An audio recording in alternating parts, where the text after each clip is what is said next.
புது முடிச்சு. உறையூர் அரண்மனையின் 3வது உப்பரிகையில் இருந்த தனது பள்ளியறை சாளரத்தின் அடித்தள கட்டையில் இரு கைகளையும் ஊன்றிய வண்ணம் காவிரியின் வெள்ளத்தில் கண்களை ஒட்டி நின்ற விஜயாலயன் ஆழ்ந்த சிந்தனையில் இருந்தான். அதே சாளரத்தின் மூலம் அதே காவிரியின் வெள்ளக்காட்சியை அவன் பலமுறை பார்த்திருந்தாலும் ஒவ்வொரு முறை பார்க்கும் பொழுதும் அவனுக்கு புது புது எண்ணங்கள் எழுவதுண்டு. ஆனால் அன்று நிலைமை முற்றும் மாறாகி புது எண்ணங்களுக்கு பதில் பழைய எண்ணங்கள் எழுந்து மனதை அறுத்து கொண்டிருந்ததால் சோழ மன்னன் முகத்தில் சோகத்தின் சாயை மிதமிஞ்சி படர்ந்தது.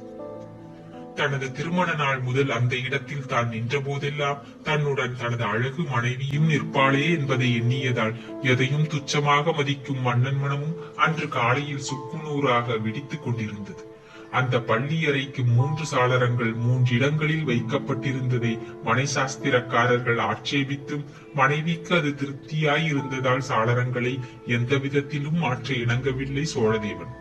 காலையில் எழுந்ததும் காலை கிரகணங்களை முடித்துக் கொண்டதும் அவனும் சோழமாதேவியும் கிழக்கு சாளர தண்டை நின்று கதிரவன் கிரகணங்களில் பளிச்சிடும் காவிரி நீரை காண்பார்கள்.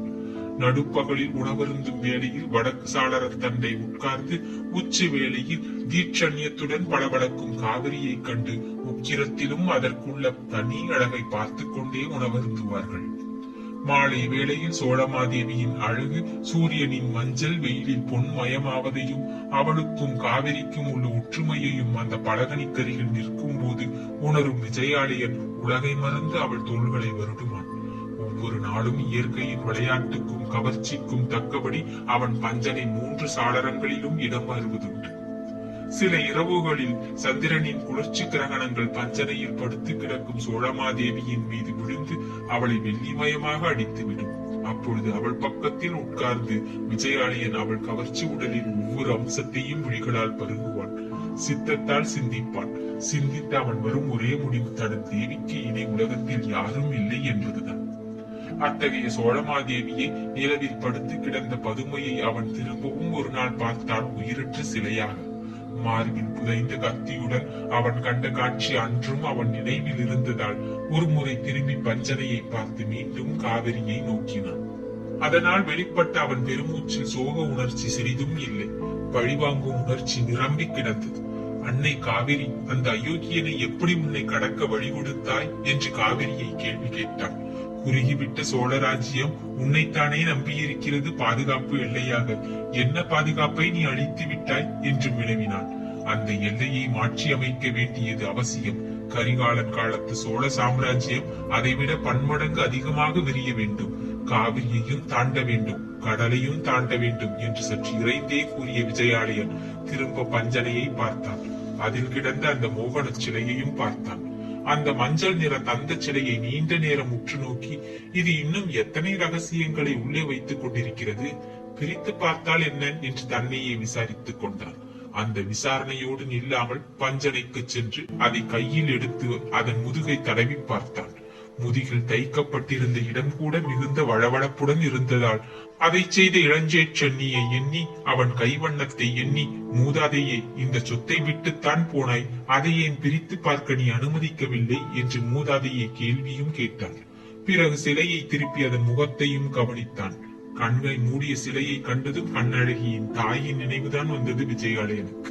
அவனும் இப்படித்தான், இதே மாதிரி மோகன புன்னகைதான் எப்பொழுதும் தவழ்ந்து கொண்டிருக்கும் என்று எண்ணிய சோழதேவன், அவள் என்னிடமிருந்து எந்த ரகசியத்தையும் வைத்துக் கொள்ளவில்லையே, நீ ஏன் வைத்துக் கொள்ள வேண்டும் என்று சொல்லிக் கொண்டே அதன் முதுகை பிரித்து பார்த்துவிட எண்ணி இடை கச்சையில் இருந்த குருவாளை எடுத்து அதன் முதுகின் மெழுகை அகற்றி தையலையும் பிரிக்கத் தொடங்கினான்.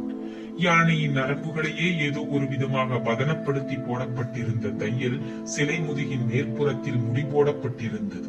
முடிப்பும் இறுகம் இருக்கவே விஜயாலயன் குருவாளின் நுனி கொண்டு அதை மெல்ல நீக்கினான். பிறகு அந்த நுனியாலேயே மெல்ல மெல்ல தையலை அவிழ்த்து கொண்டு வந்தான். கடைசி முடிப்பு மிகவும் இறுகி கால வெள்ளத்தில் மெழுகுடன் உருகி சிக்கிவிட்டதால் அதை பிரிப்பது மிகவும் கஷ்டமாய் இருக்கவே யாராவது ஊசி கொண்டு வர சொல்லலாம் என்று யாரெங்கே என்று குரல் கொடுத்தான் சிலையை நோக்கிய வண்ணம். அப்பொழுது கண்ணழகி தோன்றினாள் அறை வாயிலில். யாரை கூப்பிடுகிறீர்கள் என்றும் கேட்டால் சிரித்த வண்ணம். விஜயாலயன் சட்டென்று கண்களை உயர்த்தினான் சிலையில் இருந்து. உயர்த்தியவன் மிதமிஞ்சிய வியப்பும் அதிர்ச்சியும் அடைந்தான். கண்ணழகி என்று அதிர்ச்சி குரலிலும் ஒலிக்க அழைத்தான் மகளை. ஏனப்பா என்று கொஞ்சினாள் கண்ணழகி. சற்று திரும்ப சோழ மன்னன் கட்டளையில் குழப்பம் முடித்தது. கண்ணழகி பேசாமல் திரும்பினாள். விஜயாலயன் மகளை ஊன்றி பார்த்தான். அந்த காலை நேரத்தில் நீராடிவிட்டு தலையில் குறுக்கு பின்னலை போட்டுக் கொண்டிருந்த கண்ணழகிக்கும் அவன் கையில் இருந்த மோகனச் சிலைக்கும் இம்மியளவும் வித்தியாசமும் இல்லை. தலையை துவட்டிவிட்டு குறுக்கு பின்னல் போட்ட குழலின் அடர்த்தியை சற்று எடுத்து முன்புறம் போட்டுக் கொண்டாள் கண்ணழகி. விஜயாலயன் பிரமிப்பு உச்ச நிலையை அடைந்தது. கண்ணழகியின் மார்பு கச்சையின் பின்புற முடிச்சின் பட்டு கயிறுகள் இரண்டும் பிரிந்து கிடந்தன. எந்த நிலையில் மோகனச் சிலையின் முதுகு தையல்கள் பிரிந்திருந்தனவோ அதே நிலையில் அவள் கஞ்சுவ முடிச்சுகளும் பிரிந்து கிடப்பதை கண்ட விஜயாலயன் கண்ணழகி என்று பதட்டத்துடன் அழைத்தான். கண்ணழகி பழையபடி திரும்பி அவனுக்கு எதிரில் வந்து நின்று ஏன் என்று கேட்டாள். ஒரு காலை சிறிது மடித்தும் நடன பாணியில் நின்றாள். அதே முகம், அதே பாணி, என்ன ஒற்றுமை என்று வியந்தான் விஜயாலயன். அத்துடன் கேட்டாள், மகளை அவசரப்பட்டு வந்து விட்டாயா என்று. ஆம் என்று கூறி நகைத்தாள் கண்ணழகி. அந்த நகைப்பு மிக மதுரமாயிருந்தது. அவன் உள்ளத்தை சாதாரண நிலையில் அள்ளி இருக்கும் அந்த சிரிப்பு. ஆனால் விஜயாலயன் மனம் வேறு திசையில் ஓடிக்கொண்டிருந்ததால் ரசிக்கும் நிலையில் அவன் அறவே துறந்திருந்தான். ஆகவே தொடுக்க முற்பட்டான் அடுத்த கேள்விகளை. ஏன் அவசரப்பட்டு வந்தாய் என்று விசாரித்தான். கண்ணழகி தந்தையை அன்புடன் நோக்கினாள். என்னை நீங்கள் பார்க்க மறுத்தீர்கள், அதனால் என்று சொன்னாள். பார்க்க மறுத்தேனா? யார் சொன்னது என்று கேட்டான் விஜயாலயன் வியப்புடன். நீராடிவிட்டு தலை பின்னிக் கொள்ள பணிப்பெண்ணுடன் நந்தவனம் வந்தேன். குறுக்கு பின்னலை பின்னினாள். அப்பொழுது மேலே பாருங்கள் அரசகுமாரி என்றாள் அவள். மேலே பார்த்தேன். சாளரத்திலிருந்து நீங்கள் காவிரியை பார்த்து கொண்டிருந்தீர்கள். இருமுறை அப்பா அப்பா என்று அழைத்தேன். நீங்கள் செவி சாய்க்கவில்லை. என் முதுகில் பட்டு கயிர்களை முடிய முற்பட்டால் பணிப்பெண். வேண்டாம், அப்படியே விடு. அப்பா ஏதோ கோட்டையை பிடிக்க பார்க்கிறார், என்னவென்று நானும் அறிந்து வருகிறேன் என்று அவளிடம் சொல்லிவிட்டு வந்தேன் என்று விவரித்தாள் அரசகுமாரி. விஜயாலயன் கையில் இருந்த மோகனச் சிலையை பார்த்தான் ஒரு வினாடி. குருவால் நீக்கி இருந்த முடிச்சுகளை திரும்பவும் முடிய ஆரம்பித்தாள். அது முடியாமல் போகவே கண்ணழகி இப்படி வா என்று மகளை அழைத்து அவளை தன் கையாலேயே திருப்பி முதுகில் பிரிந்து கிடந்த பட்டு கயிறுகளை முடிய முற்பட்டான். அப்பா, உங்கள் வேலையெல்லாம் தலைகீழாக இருக்கிறதே என்று நகைப்பினூடே சொன்னாள். தலைகீழாக எதை செய்து விட்டேன் என்று விஜயாலயன் கேட்டான் கண்ணழகியின் அழகிய முகத்தை பார்த்த வண்ணம். மோகனச் சிலையின் முதுகு முடிச்சுகளை அவிழ்த்தீர்கள் சிரமப்பட்டு. என் கயிறுகளை முடிய பார்க்கிறீர்கள். இரண்டும் மாறுபட்ட விஷயங்கள். இரண்டிலும் தோல்வியடைந்தீர்கள் என்று கூறினாள் கண்ணழகி. விஜயாலயன் பதில் சொல்லி இருப்பான். வேறொருவர் குறுக்கிடாதிருந்தார். முடிச்சு போடுவதும் அவிழ்ப்பதும் நம் கைகளில் இல்லை. இரண்டையும் விதி செம்மையாக செய்கிறது என்று குரல் அரை வாயிற்படியில் கேட்டது. தந்தையும் மகளும் திரும்பி நோக்கிய போது அச்சுத பேரறையர் உள்ளே நுழைந்தார். மன்னிக்க வேண்டும் மன்னர். தந்தையும் மகளும் இருக்கும் போது தலையிட விருப்பமில்லைதான். இருப்பினும் அரசாங்க அலுவல் முறையை மீற வைக்கிறது என்றார் மன்னனுக்கும் இளவரசிக்கும் தலைவணங்கி. விஜயாலயன் தனது முதலமைச்சரை நோக்கினான். முடிச்சை பற்றி ஏதோ சொன்னீர்களே என்று கேட்டான். ஆம், ஆதித்த சோழர் விஷயம் அது. இருந்தாலும் மன்னரும் தெரிந்து கொள்ள வேண்டும் என்றார் முதலமைச்சர்.